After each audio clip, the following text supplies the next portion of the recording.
Welcome back to the Deep Dive. We're stoked you're joining us again as we dig into some fascinating stuff. And hey, before we jump in today, if you're enjoying these deep dives, please do check out Mind Expansion Daily. That's where you'll find even more great info like this. Show some love by liking and subscribing to Mind Expansion Daily too. And, if you feel like it, maybe buy us a coffee. The link's right there in the description. It really helps us keep this going. Okay, so let's get to it. Today we're hitting the hardwood. We're talking about an absolute legend. Because today, September 13th, 2025, basketball keeps changing, right?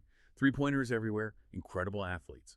But there's one name that still echoes, Larry Bird.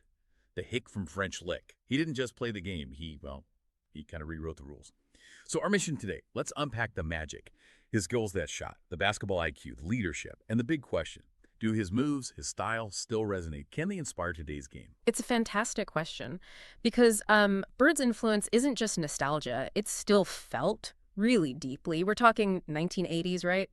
But that jumper, the court vision, being so clutch, it's still the benchmark for so many. So yeah, let's test that. Let's look at those defining moments like the 86 finals and see how his genius connects to now. All right, let's get into the weeds then. Because Bird's path, it wasn't easy. Not by a long shot. The NBA in the 80s, it was brutal, physical. He had Magic and the Lakers, Jordan starting to come up, Kareem. How did Bird navigate that kind of landscape? Oh, it was a different world. A gladiator pit, like you said. Bird gets drafted 6th in '78. And the league he walks into, physicality is king. Absolute king. You've got centers like Moses Malone just overpowering people. Guards like Isaiah Thomas, quick, relentless. Yeah, pests on defense. Exactly. And Bird, 6'9", people maybe underestimated his athleticism, He wasn't leaping out of the gym. But that frame, his understanding of leverage and angles, that became his canvas. He used skill, smarts, not just raw power. That adaptation is key. Mm-hmm. But it wasn't just the league's physicality, was it? His own body.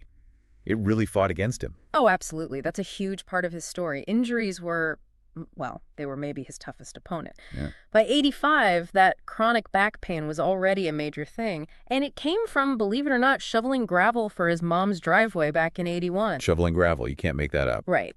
So ESPN did this piece in 2023, talked about bone spurs, herniated discs. It got so bad he literally had to lie flat on the locker room floor before games just to manage the pain. Wow. And yet, despite that, think about this.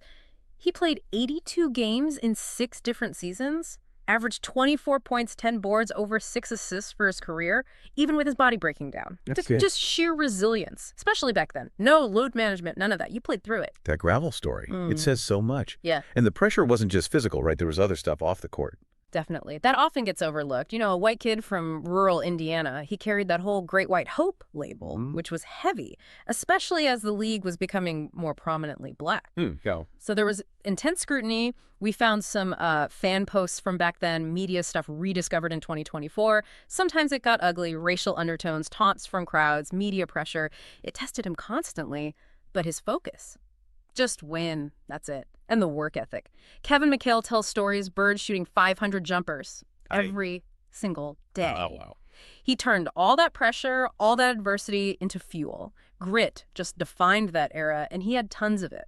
Okay, so sheer will, intelligence, that's the foundation. Let's talk skills. What's pillar number 1? What made him Larry Bird? The jumper. Has to be the jumper. It was just poetry in motion, smooth, high arc, lethal. Effortless, almost. It looked effortless, yeah. Yeah. But the stats back it up. Almost 50% from the field for his career, nearly 38% from 3. And remember, this is the 80s. The three-point line was still kind of newish, a novelty for forwards especially. Right, not the weapon it is today. Exactly. And almost 89% from the free throw line, automatic in the clutch. Unlike today's shooters, maybe more acrobatic, his form was simple. Textbook, elbow in, high release, but man, he'd drain him from 30 feet with a hand in his face. Double-teamed. Didn't matter sometimes. That kind of shooting from a forward must have just warped defenses. Completely. Which leads right into the second pillar, his basketball IQ. It was off the charts. Einstein level, like some say. He saw things unfold before they happened, like a chess grandmaster 2-3 moves ahead. You could almost see the gears turning sometimes. Right. There was that famous play, 87 against the Hawks. Fakes the pass, spins, hits the fadeaway over Dominique Wilkins. Just pure instinct, pure understanding. And the stats show it too. His assist-to-turnover ratio, 1.9 to 1. Better than most guards back then. From a forward, yeah. Yeah, shows his playmaking genius. No-look passes that were actually effective, not just flashy, exploiting mismatches constantly. He made guys like Robert Parrish better just by being out there. So scorer, facilitator. Okay, pillar 3. Leadership. He wasn't like a rah-rah guy, was he? More intense. Not rah-rah, no. Relentless is a better word. Demanding. Mostly of himself, but everyone felt it. Teammates talk about the trash talk, but it was smart. Finesse. Like calling his shot before he even released it, and then making it. Oh, yeah, the famous who's playing for second at the three-point contest. Exactly. That kind of confidence. In huddles, he demanded accountability. He'd pull the team through slumps with just his sheer belief. Look at the 84 Finals MVP. 27 points, 14 rebounds a game against Magic and the Lakers. Lifted Boston in 7 games. His whole attitude was, don't tell me, show me. That built champions. 3 titles, 81, 84, 86. Okay, so the skills were the engine, but the clutch moments. Yeah. That was the nitro boost, right? Yeah. The stuff legends are made of. You have to talk about 1986 Finals. Oh, definitely. And what's fascinating is how these moments weren't just wins. They became the legend. They still echo. So, 1986 Finals, Celtics versus the Rockets, Game 5, June 5th. Celtics are up 3-1, but Houston's fighting back. It's tense, 12 seconds left. Score tied, 96 all.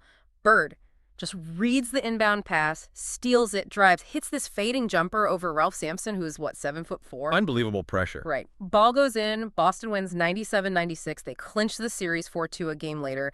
Bird's finals averages 24 points, 10 boards, 10 assists, triple-double average, MVP. And that shot, it's still viral, basically. Millions of views online even now, in 2025. It just lives on. The composure, that's what gets me. To make that play in that moment, just incredible. It defines clutch. And there are others, right? Like 1987 Eastern Conference Finals against Detroit. Bad Boys Pistons. Game 5 again. Series tied. Like 1.2 seconds left. Clock ticking down. Bird steals Isaiah Thomas's inbound pass again. Doesn't even hesitate. Whips it to Dennis Johnson. Layup. Game over. Celtics win 108-107. A view on the pass. Wow. Dennis Johnson said later, "You just knew he'd make something happen." That was the belief he inspired. His playoff stats are nuts. Almost 24 points per game average. Shooting 47% in the fourth quarter of playoff games. Ice water in his veins. That's the phrase everyone uses. And it fit. Opponents dreaded it. And these weren't luck. Remember the 88 three-point contest? He won it nursing a sprained wrist, drained 23 out of 30. Just mental toughness. Pure mental steel. Even in pain, he delivered. Magic Johnson called him the toughest player he ever faced. That says it all, doesn't it? It really does. Yeah. So let's zoom in on that 1986 season then, because it feels like that was the absolute peak, not just for Bird, but for that Celtics dynasty. What made it his magnum opus? Well, connecting the dots, that season was just dominance personified. Boston goes 67-15, best record in the league, easily. Bird himself, he's at his absolute zenith, almost 26 points, nearly 10 rebounds, almost 7 assists a game. Shooting splits were insane, nearly 50% from the field, over 42% from 3 as a forward. And his third straight MVP. Third straight. Unmatched since Bill Russell. It wasn't just a great year, it was like historically dominant. And facing Hakeem Olajuwon in the finals. A rising superstar. How did Bird handle that matchup? That finals really showed everything, didn't it? Hakeem was incredible, young, athletic, but Bird, he just outthought him. Outmaneuvered taller, faster guys with basketball IQ, with guile. Game 6, June 8th, the clincher. Bird drops a triple-double, 29 points, 11 rebounds, 12 assists.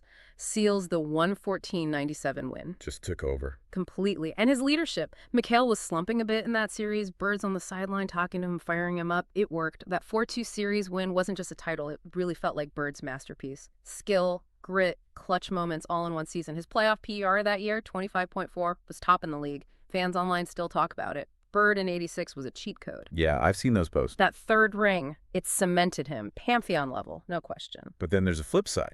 At back, it's legendary in a painful way. How did he manage that decline? How do you keep playing at that level when your body is screaming stop? Yeah, it raises big questions about adaptability, resilience. By 88, the bone spurs, the disc issues, reports say every step was agony. That NBA.com piece from 24 described him playing 40 minutes, then just collapsing onto the training table covered in ice packs. Just brutal. Surgery in 91 helped a bit, but you could see the end was near by 92. But here's the thing. He adapted. He couldn't drive the same way, couldn't explode like he used to, so what did he do? leaned even harder on the jumper, on his playmaking. His court vision became even more important. He still averaged over 20 points in his final season, playing only 45 games. His game changed because it had to. So the mind had to compensate for the body. Hmm. How did he maintain that mental edge through constant pain? Mental fortitude was just immense. Sports psychologists talk about it now, calling it pain compartmentalization. Like he could mentally wall off the pain, treat it as something external, not debilitating. Wow, visualize it away almost. Something like that. It let him deliver clutch shots even when he could barely move sometimes. Like that 91 playoff game against Indiana, scored 32 points right after getting a concussion. Unbelievable. And off the court, he kind of shielded himself, shunned the spotlight, stayed connected to his Indiana roots, his family. That grounded him. Even the 92 Dream Team, getting that gold medal, playing limited minutes. It felt like a final act of defiance against his own body, a perfect, if painful, capstone. Okay, so pulling it all together, the stats are Hall of Fame, obviously, 3 MVPs, 3 rings, All-Star games. But what's the lasting legacy? Beyond the hardware, what lessons does Larry Legend offer today? Right, the numbers are incredible. 24 points, 10 rebounds, over 6 assists for a career. Hard to argue with. But like I said, the legacy is bigger than stats. Those MVPs, titles, all-star nods, they paint the picture of a titan. But it's the intangibles, isn't it? The work ethic, that swagger in the clutch, the sheer will. That's what still inspires people. You see flashes of it today. Stars like Luka Doncic. That step-back fadeaway has Bird written all over it sometimes. Yeah, you'd see the influence. And the whole league's obsession with the three-pointer now. Bird was bombing from deep. Back in the 80s when it wasn't cool, he helped start that revolution, showed what was possible for a player his size. And his impact wasn't just as a player, right? He stayed in the game. Absolutely. As a coach with the Pacers, then as an executive, he mentored guys, pushed Reggie Miller, helped build that team. And the fact that, in 2025, he still gets mentioned 1.5 million times a year online, clips of his 86 shots still trend, that shows reverence. For young players, the lesson seems clear. Skill beats flash. Grit beats pain. Leadership wins championships. It's kind of timeless, really. So can those moves, that specific magic, actually be replicated? Or is it just him, his time? Well, his fluidity, that perfect form, that takes years and years of reps, obviously. Insane dedication. But maybe the approach is replicable. That focus. Locking onto the rim, ignoring the noise, understanding the geometry of the court. That mental side, maybe that's teachable. His magic wasn't just physical gifts. It was intelligence, fundamentals, and that relentless grind. You can definitely try to channel that, if you put in the work. Larry Bird, just more than a player, wasn't he? A revolution in high tops. That shooting, that IQ, that leadership. It forged something the NBA in 2025 is still trying to capture. From clutch shots in 86 to fighting through crippling pain, he proved greatness isn't about luck. It's crafted, built through adversity. So here's the challenge from this deep dive. Bird showed how skill and heart can overcome almost anything. How can you apply that kind of grit and intelligence to your challenges? Something to think about. We definitely want to hear your thoughts. Drop a comment below. Do you agree with our take on Bird's impact? What's your favorite Larry Bird moment? What made him legendary for you? And hey, we're trying to reach Hoops fans everywhere. Let us know where you're listening from. We'd love to know. For more amazing deep dives like this one, please remember to like and subscribe to Mind Expansion Daily. And if you really enjoyed this breakdown, consider buying us that coffee. The link's waiting for you in the description. Until next time, keep shooting your shot and keep expanding your mind.